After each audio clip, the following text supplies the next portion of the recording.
So that's my parent right here. When was it taken? That long time ago when they get married. When did My they- mom was 16. My father maybe 20, 22 back then.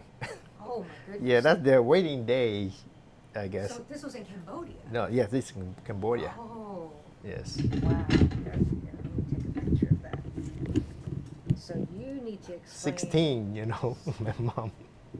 You look like your father. Oh yeah. Yes, you look like your father. Thank you. So handsome, so beautiful. But- Thank you. So keep holding the picture and tell us the story of how you escaped Cambodia with your entire family. How unusual is that, Alex? Well, back then I was just a little kid, Yeah. And I remember 1975 when the Khmer was coming. It was early morning. I mean, the whole night to the whole week all you hear is the bomb and the shooting and all that. But then on 1975, I remember morning, maybe around 10 o'clock. I mean, you can see the first battalion coming in. It's all young kids. They're very young. I mean, some of them they just draw the gun, How old? They're probably my age back then. I was a little kid. Oh, that's the first one we see them. And they all they wear like 4 or 5 watch both sides and all those, And then later on afternoon, like, probably 3 o'clock, 2, 3 o'clock, it's another group coming. It's more adult group. And that group coming, that's what they say. Oh, the Americans coming bombing. So we need to get out of the city ASAP. Take everything you can and don't have to take anything too much. Just you got to get it ASAP. And they got the gun. I remember I looked from my house down there. They got the gun. They pointed at us. They're like, out. How old were you? I was like 7, 8 years. Oh, Yeah, 8 years, 9 years. Yeah. And then they point the gun and they do shoot the gun. By the way, we heard that and my father like, okay, we got to get. And I remember when my father, when we get out, my father want to lock the door. They come and point the gun at my father's face. Say, you still want to lock the door? This is belong to the government. They call it Angkar. This is government now. And my father like, just okay, we go. So that's how it is. And I was young. Everybody like can describe. I mean, just black out. you lost your home. We lost everything. Not home, but everything. My father lost everything. All his business, I mean, you think about it, All we come is empty hand, little bit of rice, and then we don't know where we go.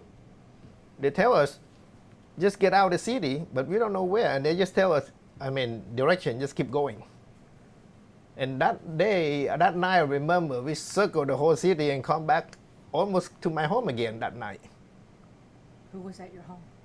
In Phnom Penh. Yeah, in capital, Phnom Penh. And after, like, one night we sleep there again, and then next morning they come and kick us. They're like, okay, this time, keep going. And the car, you can't drive. You got to sit the car and push, because we got to push. So many people, million people. And this time we go way long. I mean, we don't know where we go. We just keep going. And we have not much to eat, The money, not used. We don't use money anymore. No value, 0 value for money. What did you do? Well, you just do like everybody, try to survive. Back then, we don't know where we go, and they tell us we go do cut the forest, do the plantation, grow the rice field, cut the rice field and all that. And then, my God, me and my brother, we just little kid, and my father, I remember, one day my father just sit there and, it's crying. He like, everything's gone, but at least the family stayed together, Yeah, but how did you survive while trying to wait for rice Well, to grow? Well, we go over there. We got to go to the camp. They have the camp for us. Yeah. So we go to the camp and they separate, and that's for a couple of years there. And after that, my parents we have some connection, so we escape it to Vietnam. And that's only nighttime that daytime we got to hide because they found us. Game's over. We get killed. So we take about, I say 3 weeks. We walk about 3 weeks, get to Vietnam border, and then we get into Vietnam. Every single one of you. Yeah, That's lucky. yeah, we're lucky. 9 people, lucky, very lucky. People snuck you into Vietnam. Yes, yes, yeah. Total that time there's 2 family. There's another family also together. And the people that take us, it was back then that man, it was work for my father back then, because my father back then do agriculture also, and we got a lot of employee, and we see some of the Khmers that it was the back then work in the field, but they see my father, they're lucky that they don't call my father boss or anything. If they call you boss or something, that night my father gone. So your father was nice to you. Yeah, my father is always very nice. People always like him. That's why I think we blessed. That's why. So he, after that, they help us out. That's what we. Oh my goodness. Yeah, and they always remember my father. I don't know. My father always pretty much. He got like a couple of thousand employees back then. So one of his workers helped him out. Yeah. So when we go to Vietnam, we do the best we can. We was live in this Chinese temple. We stayed there for about, I think, maybe a month in temple. Yeah. What year was this? I think 76, 77, somewhere around there. I don't remember anymore. But then, for me, I go sell banana.